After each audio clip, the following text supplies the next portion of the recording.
Hello hi అండి, అందరికి ఎలా ఉన్నారు?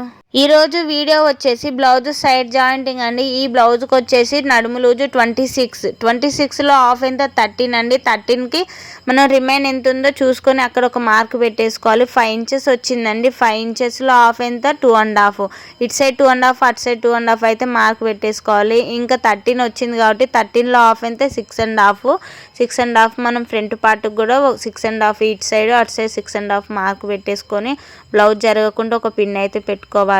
ఇంకా హ్యాండ్ లూజ్ కూడా ఒక మార్క్ చేసుకొని, చంక లూజ్ కూడా ఒక మార్క్ చేసుకొని మనం మార్క్ కలిపే విధంగా స్టిచ్ చేసుకోవాలి నీట్గా. ఎక్కడ కూడా గుంజి పట్టినట్టయితే స్టిచ్ చేయొద్దండి. మనం స్టిచ్ చేసిన బ్లౌజ్ నీట్ ఫినిషింగ్ వచ్చిందా లేదా, పర్ఫెక్ట్గా ఉందా లేదా అని తెలిసేది ఎలా అంటే మనం హ్యాండ్ స్టిచ్ చేసిన తర్వాత ప్లస్ గుర్తుగా వస్తుందండి.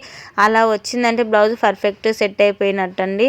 నేను స్టిచ్ చేసిన చూడండి ఒకసారి. మీకు నచ్చినట్లయితే లైక్ అండ్ షేర్, సబ్స్క్రైబ్.